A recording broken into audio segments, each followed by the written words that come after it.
Video games, a word, or two words if you want to get serious about this, are a thing that we all love. Do you love video games? Of course you do, you idiot. You're here. Shut up. Whether it's Pong, Crash Bandicoot, or Call of Duty, we all started somewhere. But what about the WhatCulture gaming lads? Where did it all begin for them? You don't care? Whatever. The point is that we all love video games, we've loved video games for a while, and we're going to tell you all about our formative gaming years. Got it? Good. Sit down, shut up, be quiet, and let's begin.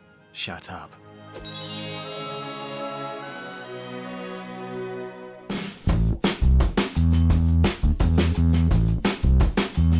I first started experiencing games. There's a difference between playing it for the first time, because my first experience was watching my uncle. I've got an uncle who's much younger than my parents and the rest of his generation.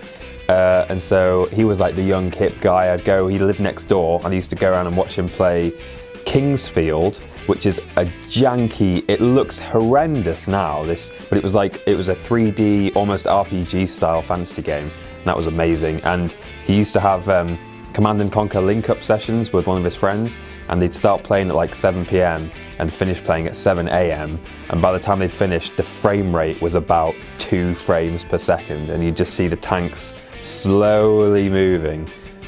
So despite the fact that Kingsfield looked terrible and Command & Conquer went at a snail's pace, it was amazing stuff. So my first experience, I think, my family's sort of always been slightly into games, but not fully invested, not as much as I am now. I don't know, it's unhealthy really. But my aunt, I think my aunt originally had one of the Game Boys, the first Game Boys, and I remember playing on that from time to time, but that was really early days. I don't have too many memories from that. What I have most memories from is actually from my dad. He would always play PC games when he thought everyone had gone to bed.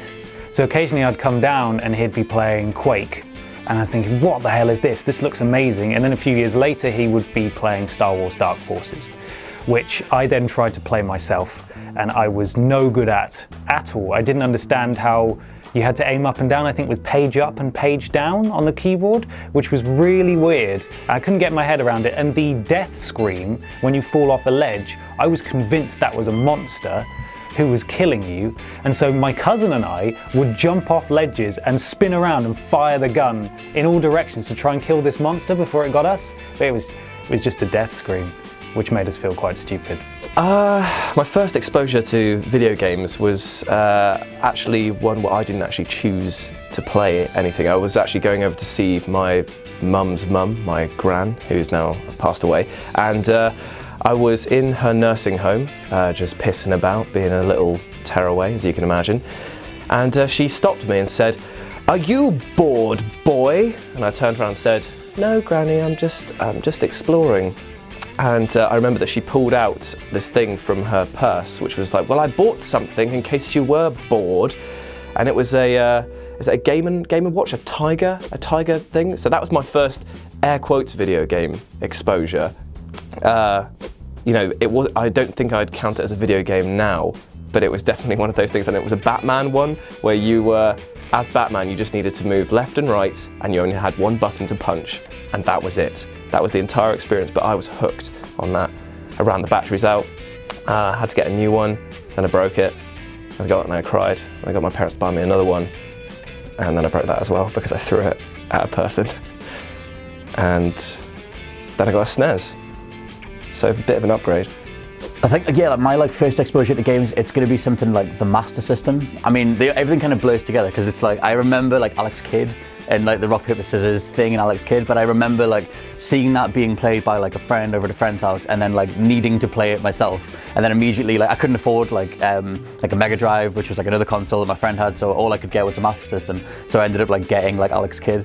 So my first exposure to games was more just needing to play it, immediately seeing a friend play a few seconds and being like, "What's that? That's a thing that you can control, oh my god," whatever, and thinking Alex Kidd was the coolest thing ever, and then going back and just getting that. So yeah. In terms of other inspirations and other exposure to video games, I think that mainly came from my cousins, which I think it does for a lot of people from extended family and close family members. Whenever my cousin lived one village away and he had a Nintendo 64 and a Sega Mega Drive, and so I would go there and he didn't have any kind of memory card or saving device for his Nintendo 64. So I'd watch him play Pokemon Snap, and obviously the Pokemon craze was blowing up in the late 90s and it was the most amazing thing I'd ever seen. And I mostly did just watch, because I do get a lot of satisfaction out of watching people play games that I've never played before, that I'm not necessarily particularly interested in playing, but I wanted to see played. So I watched a lot of Pokemon Snap, but he also had Turok on Nintendo 64. And I can't remember which Turok it was, but I do remember that it was a Colosseum type game. What I do remember is every time I'd go there, I'd be like, let's play it through. We'd get all the way through to the end of the game, unlock a new character, which was inevitably, I think, some kind of raptor, and then he'd have to turn it off and we'd lose all the progress. And that would be that. But I had other cousins as well. I'd go there and they had a PS2, because I didn't get a PS2 for ages. And they were playing Metal Gear Solid 2 and SmackDown Here Comes the Pain, and my interest in wrestling was sort of burgeoning at that time, so I thought that was the most amazing thing I'd ever seen. And they were also playing Final Fantasy X, and my experience up until that point had been Final Fantasy VII. I was like, this looks amazing. It looks incredible, and my mind was absolutely blown. I think it was between these two sets of cousins that I was really properly inspired to be like, right, I should invest in this. This interests me a lot. So yeah, my first experience playing something, it would be Shinobi. It would be something on the Mega Drive. It's all blurry back then, but I remember just sitting in a mate's house and just playing Shinobi and just being blown away by the music and the general animation and the bit at the beginning where he deflects the shurikens on the main menu, and I was like, that's the coolest thing ever. And then just trying to just control that kind of thing and just not being able to actually afford a Mega Drive and end up buying a Master System and switching gears to Alex Kidd. So my early memories of just experiencing games are a mix of platforming and then the awesome explosions that were in Shinobi and stuff. Yeah, and then just a weird blur of Alex Kidd's bikes and rock paper scissors and jumping and crude graphics and whatever. If you go back to it now, it's terrible, but it was really good then. So yeah. In terms of actually playing a game for the first time, it was again with this uncle who was like, oh, welcome to the world of video games.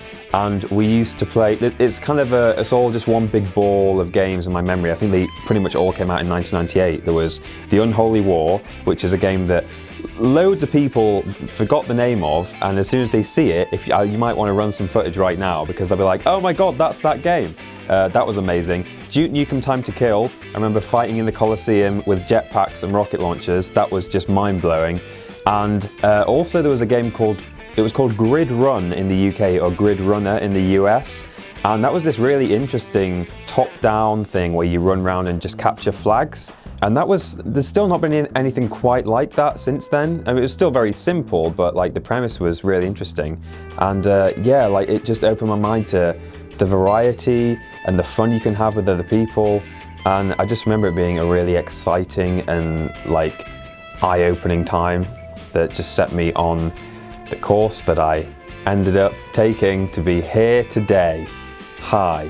One of the most important gaming memories that I have is actually kind of tinged with sadness, in that my dad used to play a lot of video games and I used to sit alongside him and watch. And one of the games that he really enjoyed playing was Secret of Mana. And I was just fascinated by it because it looked way too complex for a kid my age to actually comprehend playing myself, but watching him living vicariously through it, it was a very, very enjoyable experience. Now, I was off school ill for quite a while, and in that time I thought, right, well, I'm going to give it a go. Dad's out doing what he does, having affairs, apparently. If you're watching this, Dad, yes, I do know. And then he was away, so I decided to pick up the controller and start playing myself. Now, I loaded his save, and I went to fight this boss, and I died again and again and again. And eventually, I finally beat it through just sheer attrition. I finally beat it, and I paused the game, and I basically just I turned the TV off, but left the console on and waited for my dad to come home. I didn't touch it for the rest of the day, and he came back, and I said, "Look, Dad, I've got something to show you." And I turned on the TV, and I said, "I've beaten that boss. Now we can go through together." And he looked at me, and I remember he nodded, and he was like, "Right, okay, cool." He went over to the SNES and just turned it off, and then turned it back on again. And I was like, "Oh." And he goes like, "Look, It's not that I'm not impressed that you beat that boss, but you just don't go over another person's save. You can start your own game. And that was my first thing. So I learned a very valuable lesson from that, I think.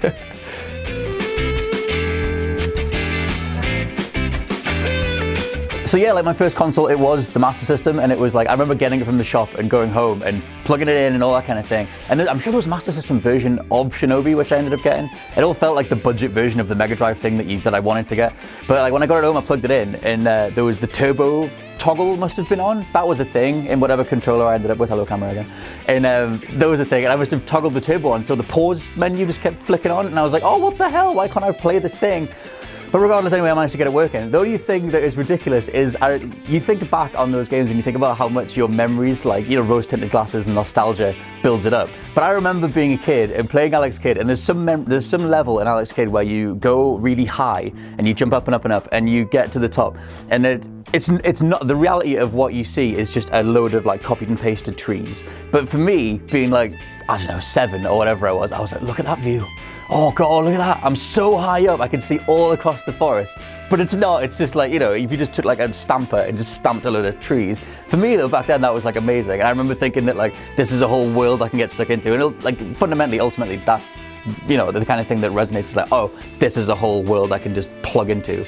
And when your whole world is just like, you know, going to school back and forward, I think those kind of worlds mean so much more. Like it is that sort of like fantasy aspect and like platform. That's why platformers resonate so much with people. Like, and then yeah, like that went from like Alex Kidd to like just falling in love with like Sonic and just like absolutely adoring Sonic. I'm gonna get a Sonic tattoo at some point because like just yeah, it'll be Alex Kidd and that stupid view. I remember thinking that was amazing, and I haven't gone back to it, but I don't want to go back to it. I have a vision of that lovely forest.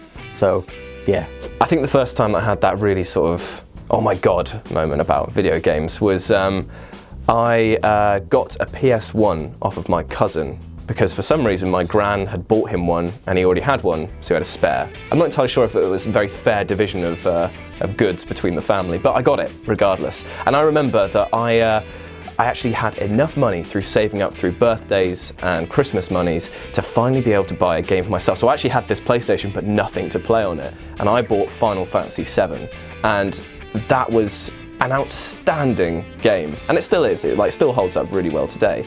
But I remember that was the time where I was like, graphics aren't going to get better than this. That's impossible. Like I cannot comprehend what I'm seeing on screen, and I'm in control of it. And I think it was that sense of agency that I had this. I bought this game myself. That was mine. I could play it whenever I wanted to.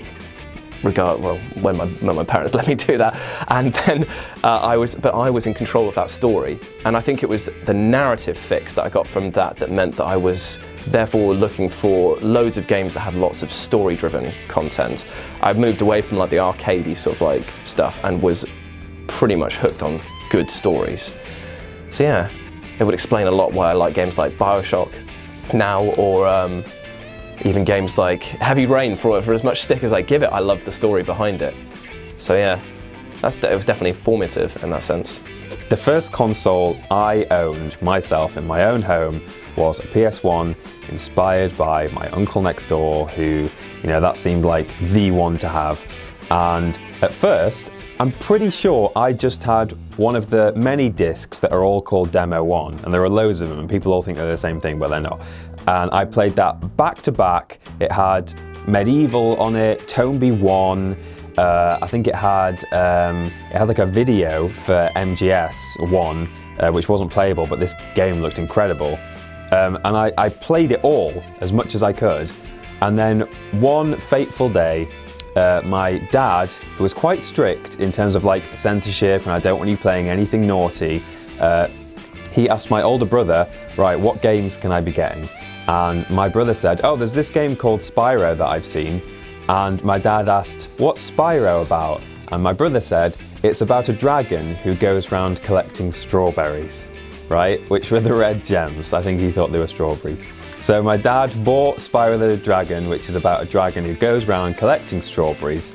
And that, to this day, I think is my #1 game of all time. It just, I love the design, the art design is still, to to this day. Like really creative and unique. I like how you go into caves and like they've got tiled floors, and the lighting, although it was all burned into the textures, the lighting is actually really interesting in Spyro. And I think that was the first game I ever completed as well. And I remember unlocking the bonus level, Nasty's Loot, where you fly around and collect like 2,000 gems. And the sense of reward that I got from that, knowing that all my hard work had been leading up to that point, was unprecedented. And that's like probably one of my strongest video game memories. And that was the moment I sat down with my own console, my own game, and just felt like this is just the best thing. Now, before I actually invested in something sort of PS2 time, I did actually have stuff of my own back home.